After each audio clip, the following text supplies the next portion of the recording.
Hi everyone, good afternoon. I think we're afternoon. Yes, we are afternoon. My name's Ken Rakowski and I'll be taking over the stage for all the afternoon panels. We have some incredible speakers. I want to feature a couple of them just so you could place them in your mind. How about the idea of growing salmon in the desert? And salmon that tastes beyond your wild imagination. And did you know this, that salmon is actually a white fish? I mean, its meat is white, which I never knew. I always thought it was pink. But pink is because of what it eats. Like flamingos are actually white birds, but they eat all the krills, they become pink. So today, our featured speakers are all around creating things that seem to be so simple, but actually very difficult. Like, for example, growing produce, sustainability. Last couple days, we learned something that it was right before COVID, all around sustainability, the pendulum swung, and then it went to security, and now the pendulum is swinging back to food sustainability. And today we're going to be talking about food sustainability, how to grow things out of the impossible, and where the opportunity is. And I know as people are going to come in here, the speakers we have, I want to tell you one later on this afternoon. I'm actually really eager and excited to host these panels, because one of the speakers is considered probably one of the top entrepreneurs in this area. Sky has raised over almost $300 million on Pure Harvest, which if you haven't been to Pure Harvest, it's amazing. Imagine this oasis in the desert that's growing from beautiful tomatoes to strawberries and to other berries. We'll talk about that. Dennis Levine, who spoke yesterday briefly, we'll dive into what he's doing with his vertical farming and agroponics. But I want to thank you for all hanging out. So let's step away from golf food for a moment, and let's just talk about entrepreneurship for a moment. I want you to think about a triangle. A triangle. The top of the triangle, the left side of the triangle, and the right side. And at the very, very top of the triangle, I wanted you to put time. T-I-M-E at the very top. Top of the triangle is time. And then on the left-hand side, I want you to put energy. And on the right-hand side, I want you to put money. So when you're young, what do you have? When you're young, you're around under 16 years old, let's say under 18 years old, you have all the time and all the energy. But what are you missing is the money.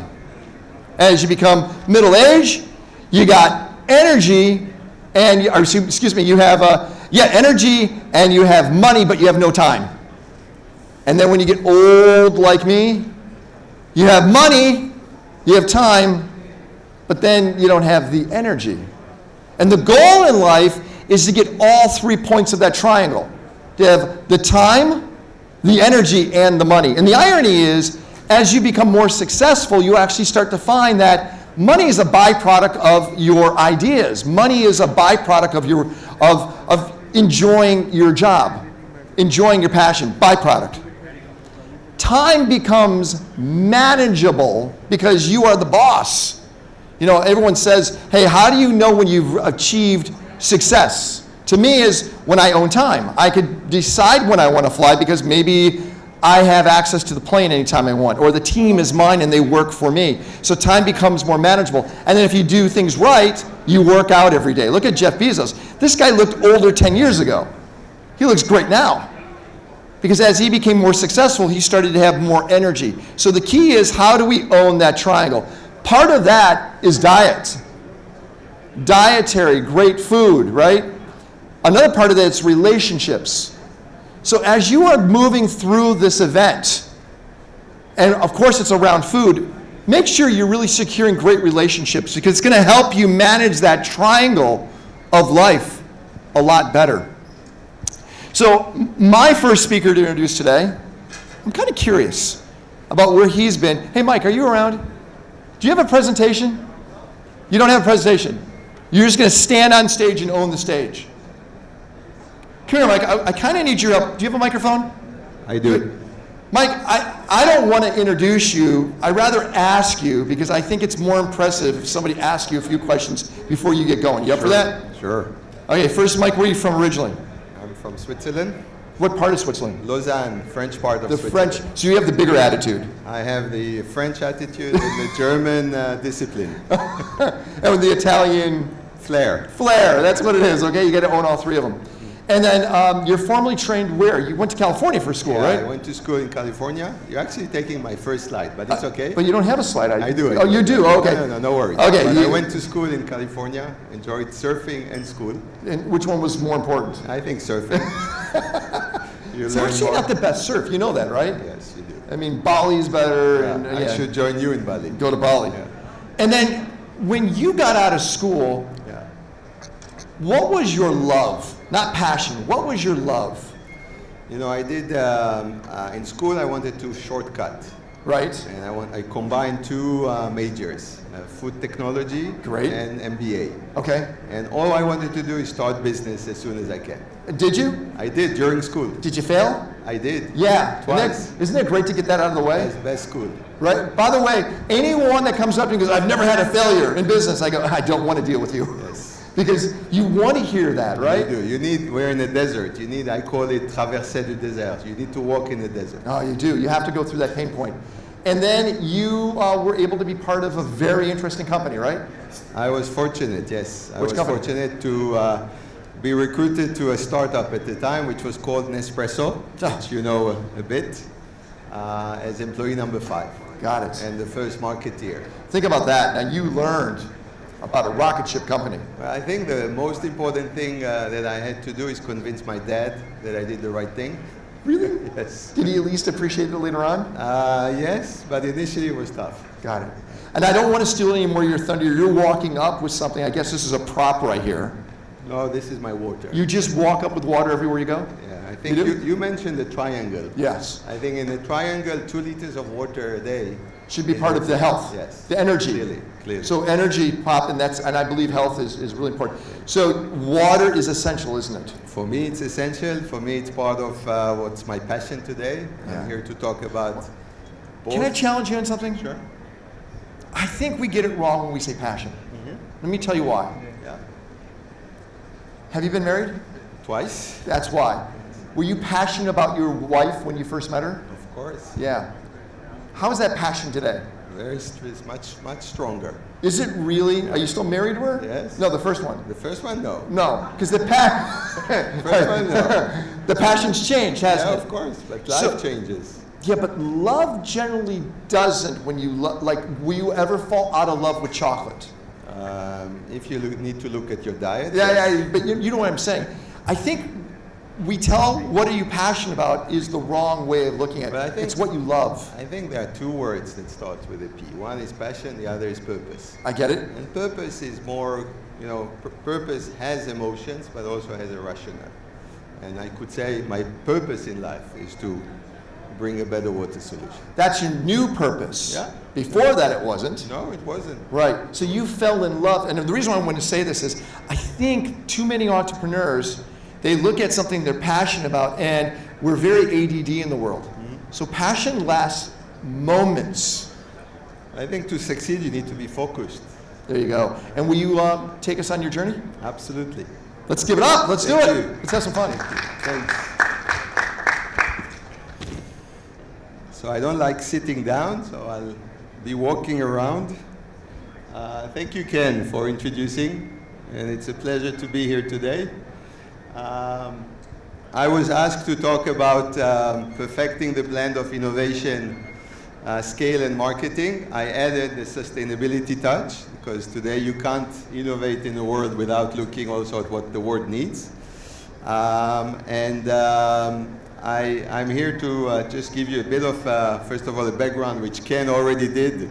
So just to add few points. First, I'm a mountain lover. I try to still climb mountains, 4,000 peaks every year. Actually, this picture was taken 2 years ago with my son who sits here. So he's the one who took the picture. And one of the reasons I'm doing what I'm doing today is that every time you go up to the mountains, this is in Zermatt at 4,000 meters, you see climate change. You see it every day. Right now is ski holidays in Switzerland. It's the best time to ski. The snow level is really low. And it's been the case for the past years. And so when you live climate change in a daily way or in a regular way, it's not just a myth. It's something that is with you. So yeah, mountains are telling us that there's something really serious happening. I'm a food tech entrepreneur. I think it's a nice word, a catchword today, but I was always in food technology. I was fortunate to go to school to California, and in California they were progressive enough to let me do two things at the same time, food engineering and an MBA. And this combination, I think, led to a food tech career. I was fortunate to be hired as the first marketeer to this startup in Switzerland called Nespresso. I will give you a short case study on Nespresso because that's one of the reasons why I'm here. And then I went on to co-found a company called Eden Springs, which became the largest European 19-gallon bottled water company, sold to Danone, and today is part of a NASDAQ-quoted business called Primo Water. A journey of about 0 to 200 million in dollars in about 10 years, so very fast growth. Since 2005, I'm in food technology innovations. The latest one, and the one that I will talk to you a bit today about, is Be Water, which is my passion and my purpose. So let's see if this works. Why am I standing here? So perfecting the blend of innovation, scale, and marketing, we all know Nespresso. We all know this iconic brand, which created a whole category. But I will give you some insights on the early days. I think today success is much easier when a category is established. But how do you establish a category? What are the obstacles you have to deal with? This is what I had to deal with, 30 years ago. And my next part of the presentation today is to talk to you about Be Water, which is, I hope, will become even a bigger success than Nespresso. I think it has the potential. But it's how to make your local water a much better and the right source of your hydration. So that's the two things I will talk to you about. So I want to bring you a bit into context. There's no George Clooney here. There's no fancy-looking machines. We are back in the 70s. Probably most of you don't know, but Nespresso was created in the mid-70s by an engineer at Nestle. And for 15 years, he tried to convince management that there is a product. 15 years. In today's world, it would be either dead or already much bigger success. And the reason why Nestle did not want to start Nespresso initially was that they did not see the potential. Just think about that. Why didn't they see the potential? Because they were having a lot of success with Nescafe, with soluble coffee, and all of a sudden comes an idea with a machine, with a capsule, complicated technology, and why bother? Things were working quite well. But they had a very important problem. They were buying a lot of companies at the time, always integrating the bought companies to lead the businesses that they brought, and in-house innovation was missing. And so the legendary CEO of Nestle, Helmut Maucher, took a decision, a brave decision, to say, you know what, we don't know how to make this work, this Nespresso in-house. Let's recruit an outside team. And this was really brave in the 80s. And so an outside team came.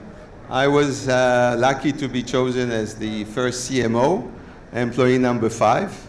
And I just want to share with you the early days of what we had to live with and why, in my view, Nespresso became the icon it is today.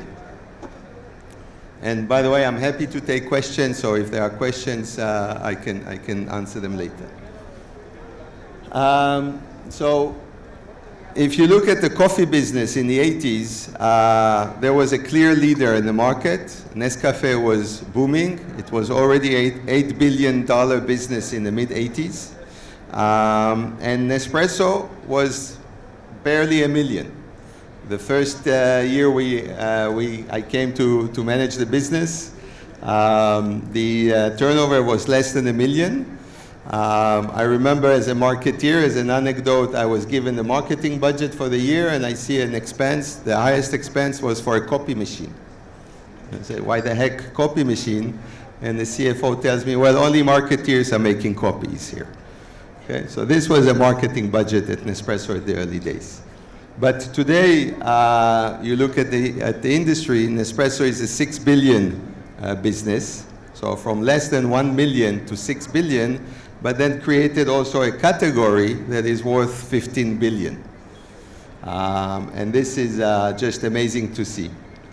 So why is this, what is the success behind? And I think the success behind has to do with the 3 pillars I'm sharing with you today. So innovation, scale, and marketing. And when you look at innovation, so you all, probably just a show of hand, how many people have Nespresso at home? Okay, we have still potential here. There's a market share to take here. But Nespresso is a trilogy in terms of innovation. It's about launching machines, having all the time new machines, because we recognize that what people want to bring into their homes is not just a great quality of coffee, but a design that fits your kitchen, a design and color that fits your mood. You want to renovate your kitchen in a certain way, and bringing a new coffee machine, a new Nespresso machine every 2-3 years is an easy way to do that. So machine innovation is at the heart. Then the most important is to make sure your customer experience, your coffee experience, is one that is always improved. And this is where, when I started, Nespresso had 4 varieties. Today you have over 30 varieties of coffee. So giving this richness of coffee varieties was a constant innovation. Every year we launched 1 or 2 new coffee varieties, limited editions, special editions, collaborations, and so on. And last but not least, today you see continuous innovation by launching new systems. So at the last picture is a system called Virtuo, which is today what is driving the growth of Nespresso, because it allows to give you a long cup as well. So innovation is really at the core. For that you need a strong R&D, you need a strong consumer insight, and you can say this is where one of the success pillars of Nespresso. The second is to reach scale. So I have 2 points on scale. Nespresso boutiques are both getting scale and facing the consumer, getting the consumer to meet and say and see what he or she feels about. And the Nespresso boutique became an icon. And so launching the Nespresso boutique allows to create encounters in all capitals of the world and create a fan base. And so this is really a very important part of the pillar, was part of the pillar and still is. And then the real scale comes from adding partners. So when you're in different countries, the distribution of coffee machines is going through often leading houseware brands. And this is where we were innovative. We came to people like Krups or Magimix or Philips and the big household brands in terms of small appliances, and say, we have the best coffee concept, you have the distribution, why don't we partner? And actually what it meant to those partners was huge. Not only they got an exclusive product, but they got a marketing support that they never had before, because we brought our marketing to create the consumer demand. So all of a sudden, a brand like Philips or a brand like Krups gets a marketing power of a coffee brand to support his sales. And this created a virtuous circle which helped to create the scale that is part of the success. And then the last thing, the marketing side, which you all know, is to have a great ambassador. So an ambassador that everybody can relate to. So the nice anecdote that I wanted to share you know, at the time we had what we called an Nespresso Club. We had club members that would buy from us coffee directly. I think when George Clooney was selected, we had already over 2 2 million members in the club. And we did not know what ambassador to choose. And so one of the great tools we had was this ability to talk to our consumers, to ask our consumers, who do they think would be the best ambassador for the brand? And we were all marketeers, with suits and whatever, sitting and saying, here is the list of ideal names, and I think they will choose this one. But we sent the same questionnaire to the club members, and actually it's the community that chose George Clooney. If it was up to the marketeers, we would have had Monica Bellucci as an ambassador.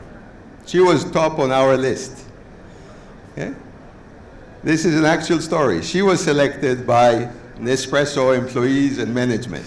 But actually the consumer, the community, made us choose George Clooney, and a fantastic choice, a choice that is not about Hollywood star coming and promoting a brand, but a choice about somebody who's committed, who's engaged into what we had have as a business, what Nespresso has as a business, which is to balance fairness in the coffee trade. The farmer is getting too little of the value of what Nespresso cup can bring, or a coffee cup can bring. And actually George Clooney came on board because of the coffee project with farmers that Nespresso has. Nespresso, if you probably you don't know, but has over 400 agronomists in-house working with coffee farmers with a program called AAA that helps the farmer grow a better quality of coffee, but Nespresso supports the farmer with better income, better education, social welfare, and so on. And this is in many ways driven by the passion of and the responsibility of Nespresso, but the passion of George Clooney, who saw it as a mission also to do well with his aura. So if you look at, those are for me the ingredients. But still, I want to bring you back to my time, early time at Nespresso, and to share with you the other point that I think is important. If you want to become a category, you need to be everywhere. You need to be everywhere. And what we've done in a simple way, we were a startup. I mean, when you see this spread of distribution, we were maybe a 20 million business. But we were already in households with our core product, but we occupied the territory with high-end gastronomy. We also went, and I think this is a real innovation, we identified that we need to capture business class and first class air travel. Because this is where you get opinion leaders, this is where people are spending 6-7 hours on a transcontinental flight, and if we can entice them with a cup of Nespresso, you get an early adopter. So we created a category that never existed, airline espresso machines. Okay? And this became a fantastic way to promote the brand, created, again, the hostesses were spending more time explaining the coffee to a first class or business class user, which came from countries that did not have Nespresso, and it led to have ambassadors in many countries. So this is a fantastic, you can say, guerrilla tool to get reach and to get awareness. And then we launched the B2B division, which was actually my last job at Nespresso, was to launch this B2B division worldwide, which created, again, consumers in the office. And consumers in the office are early adopters, taking it home at the second stage. So being spread, this is what I think is one of the key success factors to create a category. So yeah, that's what I had to share on Nespresso. I'm not a Nespresso representative anymore. I do have some of the Nespresso business in my Nordic activities, but I think this triangle of having constant innovation, having reach and consumer experience that are varied. There are more than 800 Nespresso boutiques in over 60 countries. This creates and exchange and insights from consumers that is always driving, again, innovation. And having an ambassador like George Clooney, this is really the keys to success. So if you look at where the business is today, and this is my own views, this is not Nespresso's numbers, I just look at what Nestle has done with this category and come back to 30 years ago. Nestle has done an amazing strategy, and this just shows how the movie can roll on. Today, Nestle continues to up the game by recognizing that Nespresso is a category, but bringing its other brands to be competing in the same category. So you probably know that Nestle owns the rights for the Starbucks business.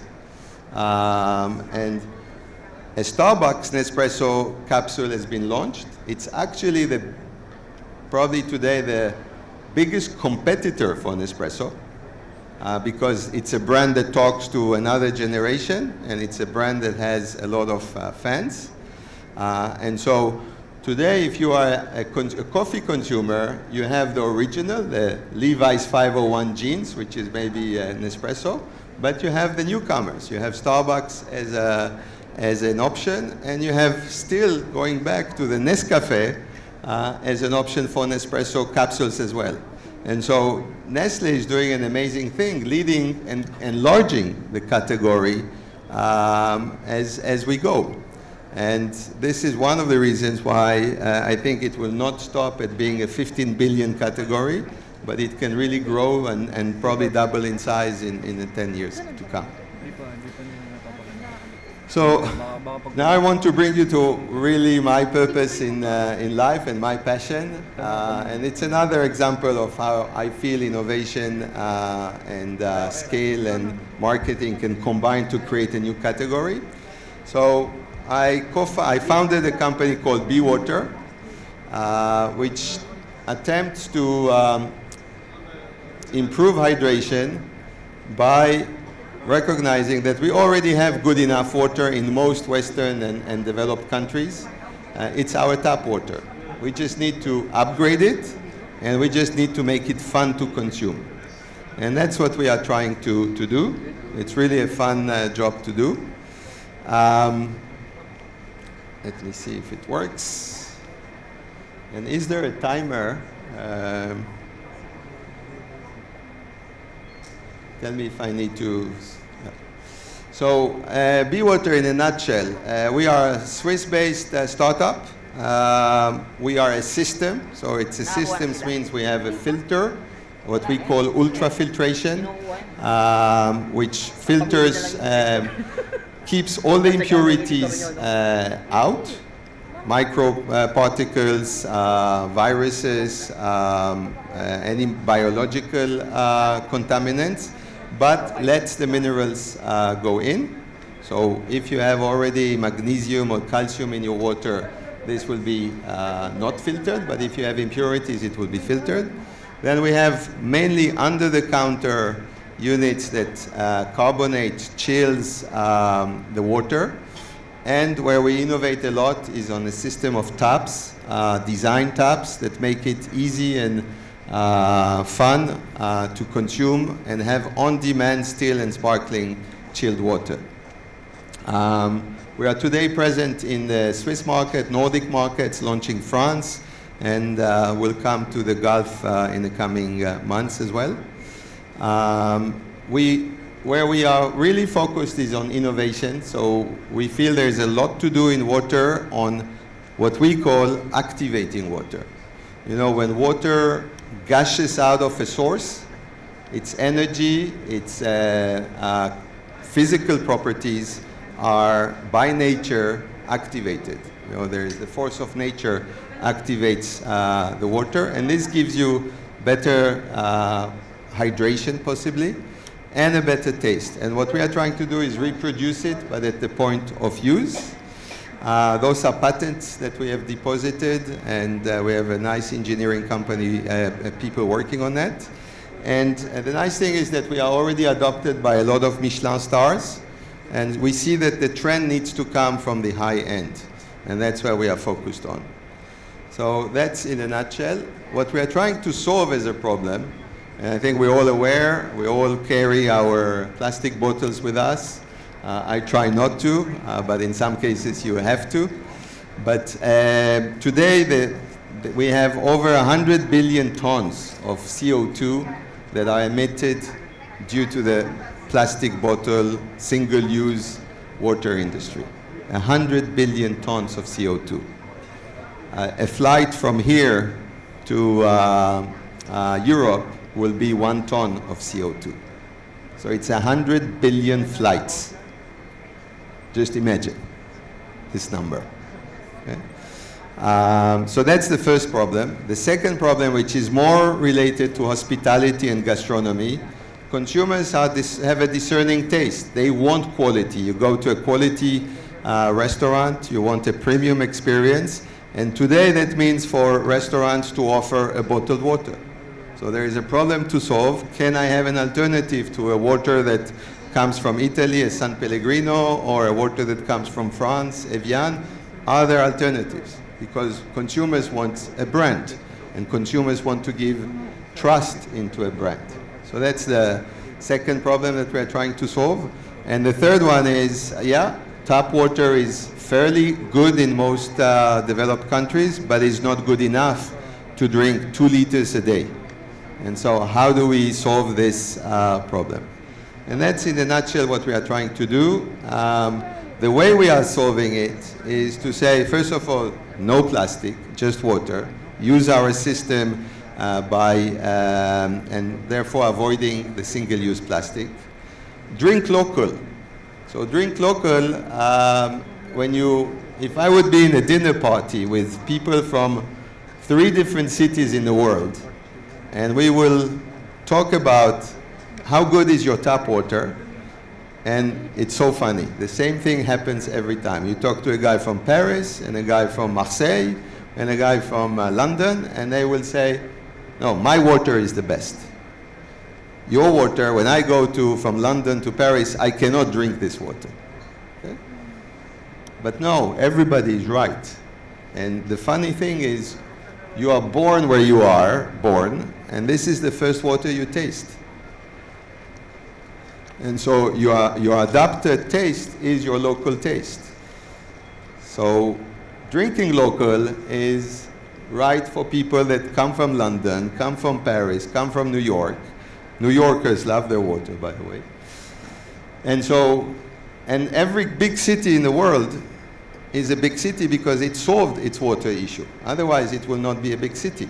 So drinking local is something that we try to promote a lot, but we need to upgrade that water. And then hydration is an issue that is really close to us. I don't know how many people really drink 2 liters of water a day. It's really hard. I know some women, more women than men are able to drink 2 liters of water. But our job is to try and make so that everybody can drink as much water as possible. And this is one way of hydrating better, and one way of avoiding that we drink 2 liters of water with pollution. And the last and maybe the most intriguing part is that we feel water can activate your senses. We develop technologies that will make water taste better. And if we can drink 2 liters of water and that it tastes even better and activate our overall senses, then we feel we're on the right track. So we have developed a manifesto. I know it's long, but I will read it to you. Bear with me a second. This is what drives us. But it's welcome to local tap water with a difference. Forget the plastic and water shipped in from the end of the world. Enjoy great tasting filtered water at your kitchen table. Fresh flowing water to quench your thirst and upgrade your experience. Water that is kind on the planet and big on pleasure. Welcome to water inspired by technology and simplicity. Sometimes sparkling, sometimes still, always fresh and never boring. Water that fosters well-being and enhances your healthy lifestyle. Water with meaning, water with taste, water that changes the world drop by drop with financial support poured into environmental protection, water as unique as you are. Drink different, be water. So it's holistic. We try to combine technology and well-being, and it's what we like to promote, but it's also an approach that is totally committed and totally engaged. We are a member of 1% for the Planet, so it means we give 1% of our revenues to projects that we support, that we choose, that always have to do with water in the communities we are present. Of course, by definition, we are helping to comply with at least 7 of the 17 United Nations sustainability goals. And as a corporate, we are a B Corp corporate, which is an extremely gruesome process of making sure that you are not just looking for profits, you're looking for equality, you're making sure your suppliers are part of respecting carbon emission, reducing carbon emission, and so on. So I don't think that today you can create a category and not be a responsible citizen, and this is really at the core of our offer. So how do we bring the model of innovation, scale, and marketing into play here? So the first thing that you see is a whole line of new devices, patented, that actually have a technology at the nozzle.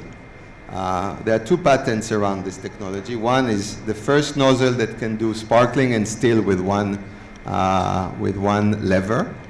But the nozzle has an activation technology that just adds air and adds a movement to the water. And this is one way of activating water. Very sophisticated design. It can, I think, do the same job as the Nespresso machine has done, and to create a new sort of fashion or must-have product in your kitchen. Destinated to all the segments, so homes, offices, and bars. So this is the first thing. The other thing that we are doing, which is what we call Be Water Active, so active with AQ for aqua. Be Water Active is actually a way that will revolutionize, we believe, the gastronomy world.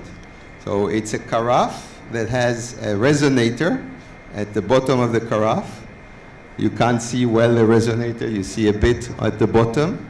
This resonator actually changes the orientation of the water molecules. And what it does, at the end of the day, it just activates your taste buds. So if you will have with this water a sorbet, or you have a wine glass, or a sauce that is creamy sauce, you'll feel everything different. Chefs love it. We are now launching it to only 10 best restaurants in the world. We really pick with whom we are working on this, because it's not about creating exclusivity, it's about learning first. Like the first Nespresso boutique, which allowed us to learn how consumers react, we want to work with really the top chefs in the world to see how can they put water as a way not only to hydrate, but to elevate the experience. And so we'll do that with 10 restaurants for about 6 months, and then launch it in September to the best restaurants in the world. So that's on innovation. On scale, we have something really interesting that is really relevant for these parts of the world. This is what we call Be Water Big. And why big? Because we're trying to solve a big problem. And the big problem is we have amazing hotels, amazing facilities, 1,000 room hotels, even 6,000 rooms hotels. In a facility like a big hotel, you go through 20, 30, 100,000 bottles a day, and they are single-use bottles. And what we try to bring is a bottling facility on site with upgraded tap water, with our brand. And for that, we developed glass bottles that are sealable. So you don't need to have this here anymore. You can replace this with a glass bottle that has been bottled in downtown Dubai or in a hotel facility and reused, rebottled, all done in the most hygienic way. And of course, you have a consumer experience that is much improved. My time is up. So, yeah, okay. I'm done in a second. Yeah. But you have more than just a consumer experience. You have a CO2 saving that is just amazing. So that's the scale side. We are bringing all this in, again, a very segmented approach. So Michelin stars and Relais Chateau would have our active water. Big hotels will have the Be Big. And then homes, offices, and normal restaurants, our normal system. And when we count all this, we can tell you how much turnover we want to make. But at the end of the day, the other thing that is really important is how much CO2 savings we are going to make.